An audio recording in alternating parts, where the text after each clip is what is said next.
I'm delighted to welcome today to the Payment Choice Alliance stand at the Conservative Party conference, Desmond Swayne, who's the MP for New Forrest West. You were telling me you've got a very rural community really, but you have some quite large populations in some of the villages and small towns. Yes, I mean it's not only a rural population, it's also a relatively elderly population. I've got one of the highest proportions of retired people of any parliamentary division. Oh, interesting. And so those are people who generally are more inclined to use banking services than I would myself. Yeah. Having been a banker myself once. Yes, of course. Royal Bank of Scotland, Indeed, I believe. yeah. Before it all went wrong. You're not taking the blame for 2008. Yeah. I left in 97. Oh, right, that was a long time ago. When did you become an MP? Actually, in 97. Oh, right. Okay. You must have been one of the few MPs that got in then. Yeah, new I MPs. think there were 40 of us Oh, came right. in 97, but Oh, right. mostly for replacing retired MPs who Of were course, retiring rather yeah. than winning anything fresh. Yeah. Times have changed since then. Yes, Yeah. indeed. So you were saying that obviously your constituency has lost quite a lot of bank branches. Yeah. And it's obvious that there has been a reduced visit to bank branches. Well, I'm typical in that I have not been in a branch of my bank for years, but clearly I'm different in that respect to many of my constituents who do want to speak to someone about their financial issues, and are not confident and happy in doing it on the phone. And so there are a number of services that have started. In that, for example, we have one bank that comes into the library a couple of mornings a week. Right, okay. In one of my market towns. I think that's helpful. I'm certainly looking forward to the hubs. Are you going to get one in your? Well, no plan for one yet. But I would thought that will have some effect. But I do think that it is very important, and we have been fortunate in those areas in my constituency where we have lost bank branches, we have retained free access to cash. That's very important, and I think post offices are very important in your communities, aren't Very they? important, Yeah.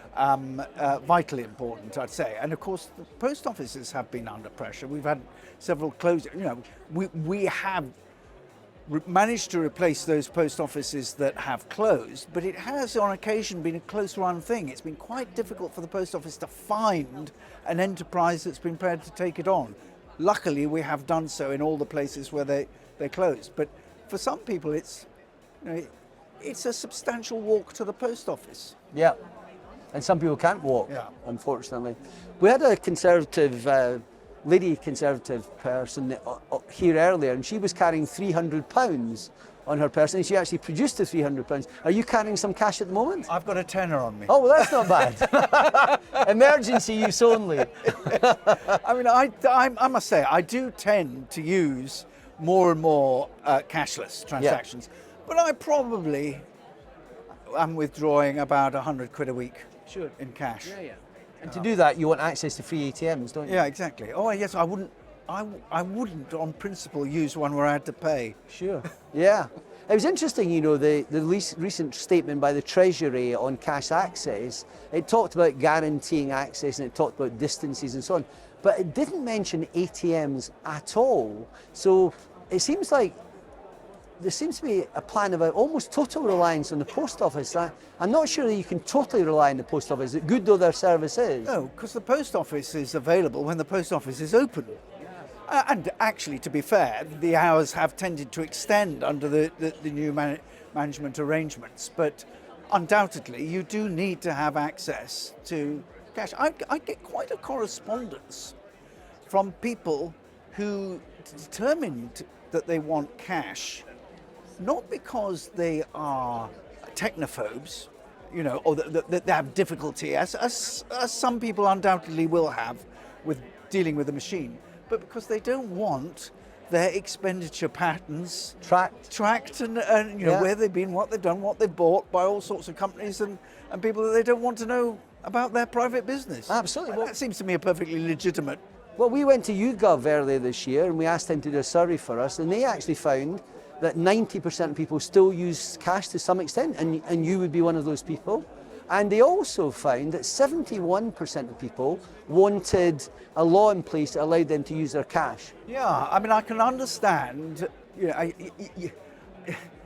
in the past, you used to have a preference on the part of retailers for cash because they were paying an overhead to the card companies for the transaction.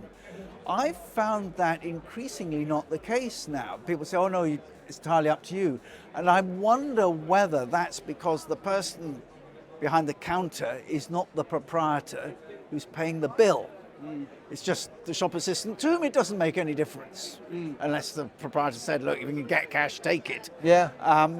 But certainly if I were a retailer, I would, I'd certainly have a preference for cash, albeit there is an overhead in that you've got to take it somewhere securely and have it dealt with and all the rest. Hence the importance of some banking capability. I think you must have a lot of small businesses in your constituency.